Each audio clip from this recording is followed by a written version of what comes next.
Hello student, success coaching classes में आपका स्वागत है। यदि आप चैनल में पहली बार आए हैं तो चैनल को सब्सक्राइब कर ले और बेल आइकन को ऑल में प्रेस कर ले ताकि आने वाले सभी वीडियो का नोटिफिकेशन टाइम पर मिल जाए। तो आज हम लोग डिस्कस करने वाले हैं क्लास 11th का हिस्ट्री का जो आपका वीकली टेस्ट होने वाला है 16 अगस्त को। उसके लिए हमारा वीडियो का सेट 4 होने वाला है। तो अगर सेट 3 तक आप नहीं देखे हैं तो आप याद रखिएगा, जो आपका प्लेलिस्ट बना हुआ है आप जाकर देख लीजिएगा। तो आज मोस्ट इंपॉर्टेंट क्वेश्चन डिस्कस करने वाले हैं इस वीडियो में, इसलिए वीडियो में तुम अंत तक बने रहिएगा। चलिए हम लोग क्वेश्चन की ओर स्टार्ट करते हैं। देखिए, अगर पहला क्वेश्चन देखिएगा तो मेसोपोटामिया की जो पहली ज्ञात भाषा कौन सा था, तो याद रखिएगा सुमेरियन भाषा था। आगे देखिए, मेसोपोटामिया में पुरातत्व खोजने की शुरुआत कब से प्रारंभ हुए थे, तो याद रखिएगा 1840 ईस्वी से प्रारंभ हुए थे। आगे देखते हैं, मेसोपोटामिया में महत्वपूर्ण नदियाँ कौन कौन सी थी, तो दजला और फरात नदी था। आगे देखिए, विद्वानों के अनुसार लेखा कला का सर्वप्रथम विकास कहाँ हुआ, तो याद रखिएगा मेसोपोटामिया में हुआ। आगे यदि हम लोग देखते हैं क्वेश्चन नंबर 5 क्या बोल रहा है, बेबीलोन नगर का प्रमुख देवता कौन था, तो याद रखिएगा मर्दुक था। आगे देखिए, निम्न में से किस वर्ष दक्षिणी मेसोपोटामिया के सबसे प्राचीन मंदिर की स्थापना की गई, तो याद रखिएगा 3000 ईसा पूर्व में। आगे देखते हैं क्वेश्चन नंबर 7 क्या बोल रहा है, अशुरबनिपाल कहाँ के शासक थे, तो याद रखिएगा असीरिया का शासक थे।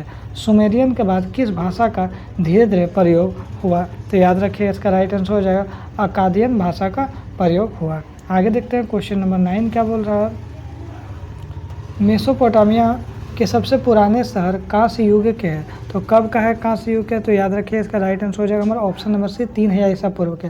मेसोपोटामिया नाम भाषा के किन दो शब्दों से मिलकर बना है, तो याद रखिए इसका राइट आंसर हो जाएगा हमारा ऑप्शन नंबर सी मेसोस और पोटेमोस, ऑप्शन नंबर सी हो जाएगा। आगे देखते हैं क्वेश्चन नंबर 11 क्या बोल रहा है, मेसोपोटामिया में किन किन औजारों का प्रयोग किया जाता था, तो याद रखिएगा कांसा के औजार का प्रयोग करते थे। झूलते बाग किस सभ्यता के दिन है, झूलते बाग कौन सा सभ्यता का दिन है, तो याद रखिए बेबीलोन सभ्यता का दिन है। आगे यदि हम लोग देखते हैं क्वेश्चन नंबर 13 क्या बोल रहा है, मेसोपोटामिया सभ्यता के लोगों की लिपि कैसा था, तो याद रखिए किलाकार लिपि था, या तो किलाक्षर लिपि भी आ सकता है। आगे देखिए, निम्नलिखित में से विश्व का प्राचीनतम सभ्यता कौन सा है, सबसे पुराना सभ्यता अगर बोलेंगे तो मेसोपोटामिया सभ्यता सबसे पुराना सभ्यता। आगे यदि हम लोग देखते हैं क्वेश्चन नंबर 15 क्या बोल रहा है, तो क्वेश्चन नंबर 15 बोल रहा है मेसोपोटामिया सभ्यता में प्रेम एवं युद्ध की देवी किसे कहा गया है, तो याद रखिए इसका राइट आंसर हो जाएगा हमारा ऑप्शन नंबर है इनाना को कहा गया। आगे देखिए, किसकी सहायता से कुम्हार एक जैसे बर्तन सरलतापूर्वक बना लेता है, तो याद रखिएगा इसका राइट आंसर हो जाएगा हमारा ऑप्शन नंबर चाक की सहायता से। आगे यदि हम लोग देखते हैं क्वेश्चन नंबर 17 क्या बोल रहा है, तो क्वेश्चन नंबर 17 बोल रहा है मेसोपोटामिया में प्राप्त प्रथम जो पट्टिका कितनी पुरानी है जिसमें लिखा जाता था, तो याद रखिए इसका राइट आंसर हो जाएगा हमारा ऑप्शन नंबर ए 3200 ईसा पूर्व। मेसोपोटामिया के सभ्यता में नगरों का निर्माण कब आरंभ हो गया, तो नगरों का निर्माण 3000 ईसा पूर्व में आरंभ हो गया। आगे यदि हम लोग देखते हैं क्वेश्चन नंबर 19 क्या बोल रहा है, व्यापार के लिए विश्व मार्ग के रूप में किसको प्रधानता मिली थी, तो याद रखिएगा फरात नदी को। मारी नगर राजधानी के रूप में कब उभरा, तो 2000 ईसा पूर्व में। आगे यदि हम लोग देखते हैं क्वेश्चन नंबर 21 क्या बोल रहा है, किलाकार लिपि के अक्षरों को कब पहचाना गया है, तो याद रखिएगा 1850 ईस्वी से पहचाना गया। आगे देखते हैं क्वेश्चन नंबर 22 क्या बोल रहा है, दक्षिण मेसोपोटामिया में सबसे प्राचीन मंदिर की स्थापना कब की गई, तो 5000 ईसा पूर्व में किया गया। मेसोपोटामिया किस चीज़ में कमी था वहाँ पर, तो याद रखिएगा उसका खनिज संसाधन का वहाँ पे कमी था। आगे यदि हम लोग देखते हैं क्वेश्चन नंबर 24 क्या बोल रहा है, मेसोपोटामिया के लोग किस चीज़ पर लिखा करते थे, तो याद रखिएगा मिट्टी के पट्टिका पर लिखा करते थे। उर शब्द किस देवता के लिए प्रयोग किया जाता था, तो याद रखिएगा उर शब्द चंद्रदेव के लिए प्रयोग किया जाता था। आगे देखिए, मेसोपोटामिया की भौगोलिक दृष्टि से कौन सा भाग रेगिस्तान से पूरा घिरा हुआ था, तो याद रखिएगा इसका दक्षिणी भाग पूरा रेगिस्तान से घिरा हुआ था। आगे देखिए, मेसोपोटामिया के लोगों ने एक वर्ष को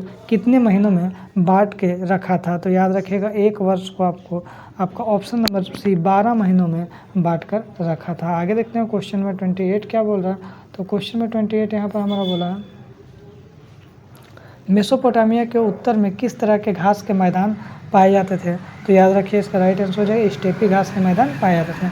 आगे देखिए, जिगुरत का संबंध किस सभ्यता से है, तो याद रखिएगा जिगुरत है जो उसका संबंध आपका मेसोपोटामिया सभ्यता से है। आगे देखते हैं बोल रहा पट दार्शनिक प्रणाली का आविष्कार किस सभ्यता में हुआ है, तो याद रखिएगा सुमेरियन सभ्यता में हुआ है। आगे देखते हैं क्वेश्चन क्या बोल रहा है, गिलगेमिस महाकाव्य का संबंध किससे है? तो याद रखिएगा होगा गिलगामेश महाकाव्य का संबंध मेसोपोटामिया से है। शहरी जीवन की शुरुआत सर्वप्रथम कहाँ पे हुआ था? तो याद रखिएगा मेसोपोटामिया में हुआ था।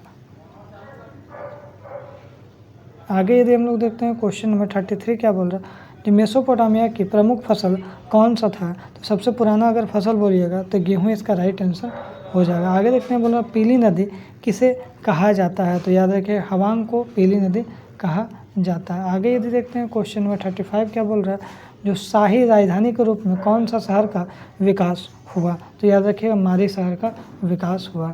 आगे यदि देखते हैं मेसोपोटामिया में एक पत्थर की मुद्रा बनाने वाले पत्थर घिसने के लिए किस धातु का औजार की ज़रूरत पड़ती थी? तो याद रखिएगा कांसा का ज़रूरत पड़ता था। आगे देखिए अरामाइक भाषा किससे मिलता जुलता था? जो अरामाइक भाषा था किससे मिलता? हिब्रू भाषा से मिलता जुलता था। आगे देखिए सीमार क्या है? तो याद रखिए सीमार हमारा है। सीमार क्या? तो सुमेर ईंटों से बने शहरों की भूमि है। आगे देखिए बोल रहा है मेसोपोटामिया नाम किस भाषा के दो शब्दों से मिलकर बना है? तो याद रखिएगा इसका राइट आंसर यूनानी भाषा के दो शब्दों से मिलकर बना। वार्क शीर्ष क्या है? तो याद रखिए स्त्री का सिर संगमरमर का है, वही वार्क शीर्ष है। ठीक है, तो यदि हमारा वीडियो आपको अच्छा लगे तो लाइक करिएगा, शेयर करिएगा। अगर चैनल में नए हैं तो चैनल को सब्सक्राइब जरूर करिएगा। फिर मिलते हैं नेक्स्ट वीडियो में। Thank you.